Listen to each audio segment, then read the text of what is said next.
Have you ever witnessed a moment so cruel it burns itself into your memory forever? Picture this: a crystal ballroom, designer gowns, the city's elite sipping champagne worth more than most people's cars. Then suddenly, a sharp crack echoes through the silence. A wealthy man's hand striking his pregnant wife's face while his young mistress watches with a satisfied smile. The room freezes, cameras flash, and in that moment of unspeakable cruelty, something powerful is born. Because what happened next? Nobody could have predicted it. Not the man who thought money made him untouchable. Not the mistress who believed she'd won. And certainly not the hundreds of witnesses who stood in stunned silence. This isn't just a story about betrayal. It's about power, art, and the rise of a woman they tried to erase. And the artist? A child who wasn't even born yet. If you've ever been underestimated or silenced, this story will remind you that sometimes the most powerful revenge is simply telling the truth. Hit subscribe because what you're about to see proves that art can be more devastating than any courtroom. The Meridian Grand Hotel ballroom sparkled like a jewel box that September evening. Crystal chandeliers hung from 30-foot ceilings, casting prismatic rainbows across marble floors so polished they reflected the guests like mirrors. The annual Pinnacle Foundation Gala was Manhattan's most exclusive charity event, the kind where tech moguls, hedge fund kings, and pharmaceutical heiresses gathered to write seven-figure checks between courses of Wagyu beef and champagne that cost more per bottle than most people's monthly salaries. Caroline Chen stood near the auction tables, one hand resting protectively on her 8-month pregnant belly, the other clutching a program she hadn't opened. Her emerald silk gown, custom-tailored to accommodate her changing body, whispered against her legs as she moved. She wore no jewelry except her wedding ring and a simple pearl necklace, a choice that somehow made her more radiant than the women dripping in diamonds around her.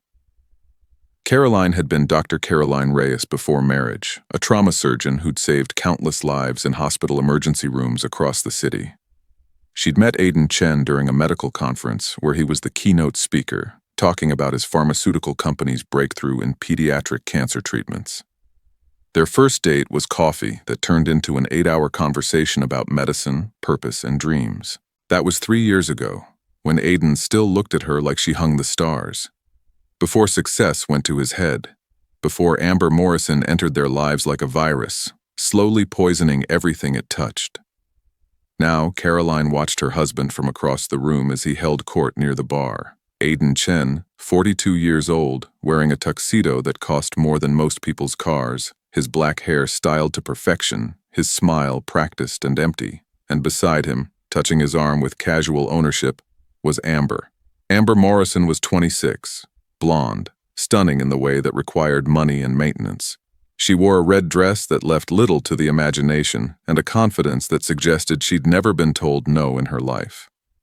As Aiden's business development consultant, she'd become a fixture at company events over the past year. Caroline had watched their relationship evolve from professional to personal with the slow-motion horror of watching a car crash. The worst part wasn't even the affair itself. It was how public Aiden had become about it. Tonight was supposed to be different. Caroline had made the decision to reclaim her space, to remind everyone, including Aiden, that she was still his wife. When Aiden took the stage to accept an award for Chen Industries' charitable contributions, Caroline felt a stab of bitter irony. He spoke eloquently about supporting families in need, about the importance of children's health and welfare, while his own pregnant wife stood alone in the crowd, forgotten and discarded. Caroline decided she'd had enough. She made her way toward the exit, moving slowly to accommodate her balance. But as she passed near the stage area, Aiden intercepted her path. "Leaving so soon?" he asked, his voice low but carrying that edge she'd learned to fear. "I'm tired, Aiden. The baby, he repeated, his tone mocking. "Everything's about the baby now, isn't it?" Caroline felt heads turning their way, conversations pausing as people sensed the tension. "Aiden, please, not here." But Aiden was drunk on more than just the premium whiskey he'd been consuming all evening. He was drunk on power, on the adoration of the crowd, on the young woman who hung on his every word. "You know what your problem is, Caroline?" Aiden's voice grew louder, drawing more attention. "You never understood what it takes to succeed in this world. You're still that small-town girl playing dress-up." Amber appeared beside him, her red dress like a flame against the darkness that was settling over the scene. She didn't say anything, but her presence beside Aiden felt like a declaration. "Aiden, you're drunk," Caroline said quietly, trying to preserve some dignity. "Let's not do this here." "Do what? Tell the truth? You want me to pretend we're still some happy couple? Look around, Caroline. Look at her." He gestured toward Amber. "That's what a real woman looks like, not some bloated doctor who thinks she's better than everyone else." The words hit Caroline like physical blows. Around them, the ballroom had gone eerily quiet. Caroline's hands moved instinctively to her belly. "Don't," she whispered. "Please don't do this to our baby." "Our baby?" Aiden laughed, the sound harsh and cruel. "You think this baby is going to save us? You think I want to be tied to you forever because of one mistake?" That's when it happened. The sharp, echoing crack of Aiden's open palm striking Caroline's face with such force that she staggered backward. The slap echoed through the marble ballroom like a gunshot.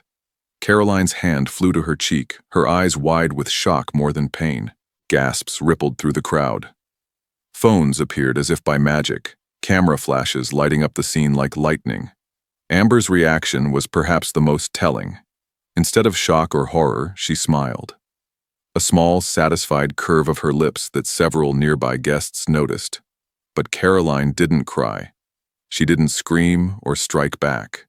Instead, she straightened her spine, her hand still pressed to her reddening cheek, and looked directly into the cameras that were capturing every moment. "I hope you got that," she said clearly, her voice carrying across the silent ballroom. "Because my child is going to see it someday." Then she walked away, her heels clicking rhythmically against the marble floor, each step steady and determined. The crowd parted before her like water, and not one person tried to stop her. They all just watched as Caroline Chen, 8 months pregnant and publicly humiliated, left the ballroom with more dignity than the man who'd struck her could ever possess.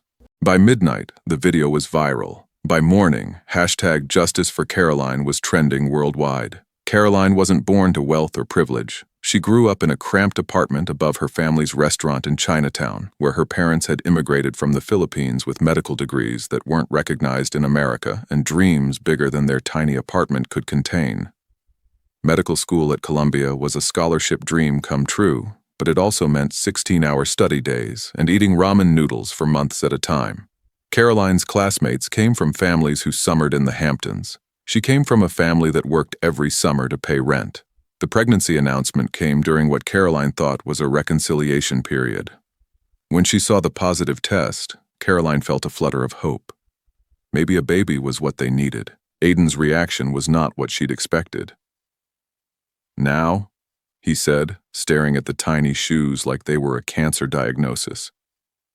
"We're having a baby now?" That's when Amber Morrison entered the picture. Amber arrived as a consultant for Chen Industries' rebranding campaign.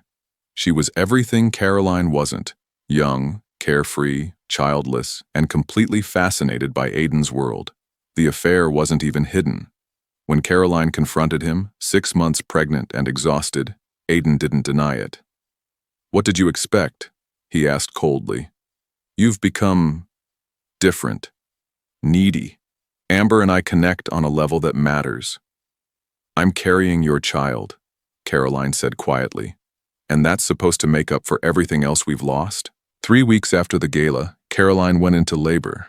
Labor was long and difficult. 18 hours of exhaustion, pain, and determination. Treasure arrived at 8:47 p.m. on a Tuesday, weighing 6 pounds and 11 ounces, with a full head of dark hair and her mother's stubborn chin. Aiden didn't visit the hospital. He didn't send flowers or call to check on his daughter's health. A week after Treasure's birth, Caroline's lawyer visited with news. "Aiden's filed for divorce," she said gently. He's citing irreconcilable differences and requesting joint custody. Joint custody of a daughter he hasn't even met? But as the weeks passed, something extraordinary began happening. Treasure seemed to absorb the emotions around her with unusual intensity. She was an alert baby, her dark eyes tracking movement and light with remarkable focus. When Caroline painted, a hobby she'd returned to as stress relief, Treasure would become completely still, as if mesmerized by the colors and brushstrokes. Caroline began painting the story of Treasure's conception, not the romance or the marriage, but the truth, the loneliness, the betrayal, the moment of violence that had preceded Treasure's birth. She painted it all, processing her trauma through color and form, never intending for anyone else to see it. But Treasure watched every brushstroke, absorbing the emotions and images that would later become the foundation of her own artistic vision. Treasure's first birthday was celebrated with a small gathering in their modest apartment. When Caroline's colleague presented Treasure with washable crayons and large paper, something extraordinary happened. Treasure examined the crayons carefully, then began to draw with deliberate precision. Not the random marks typical of a toddler, but purposeful strokes that seemed to follow some internal vision. The composition showed an understanding of balance, color, and emotion that defied her age. "My God," whispered Dr. Sarah Kim. "Caroline, you need to document this. I've never seen anything like it." Over the following weeks, Caroline began a careful experiment. She would work on a painting while Treasure played nearby, then give Treasure crayons and watch what happened. The results were remarkable. Treasure's drawings seemed to respond to Caroline's paintings, not in literal representation, but in emotional resonance. Dr. Morrison, a child development specialist, was fascinated. "This suggests an extraordinary level of emotional intelligence combined with artistic ability," she said. "You might be looking at a genuine prodigy." As Treasure's second birthday approached, Caroline entered one of her drawings in a local children's art exhibition. The drawing was accepted and displayed prominently at the Small Hands Big Dreams exhibition. Dr. Elena Vasquez, a prominent art critic, happened to visit the exhibition and stopped in front of Treasure's drawing for 20 minutes. Later, Dr. Vasquez wrote, "The composition by Treasure Chen Reyes, created at 23 months old, demonstrates an understanding of emotional expression through abstract form that I've rarely seen in adult artists." The review appeared online within a week, and suddenly Treasure's drawing was being discussed in art circles across the city. Galleries inquired about seeing more of her work. Collectors asked about purchasing pieces. Caroline was protective.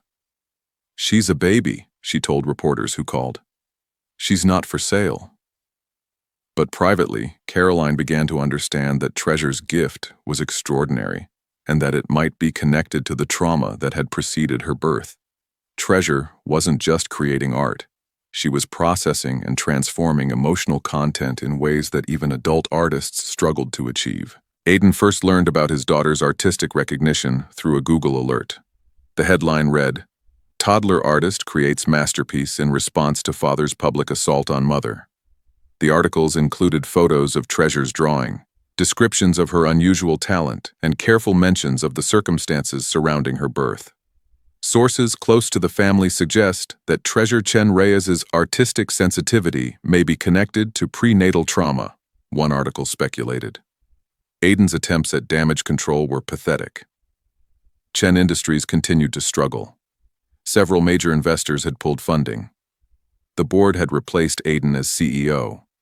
Amber had disappeared completely, surfacing months later as the girlfriend of a much younger tech entrepreneur. Meanwhile, Caroline's life was quietly transforming. The publicity around Treasure's art had led to unexpected opportunities.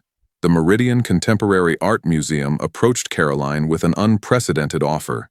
They wanted to commission Treasure for their upcoming exhibition titled Voices of Tomorrow: Child Prodigies Reshaping Art. After careful consideration, Caroline agreed to a limited exhibition.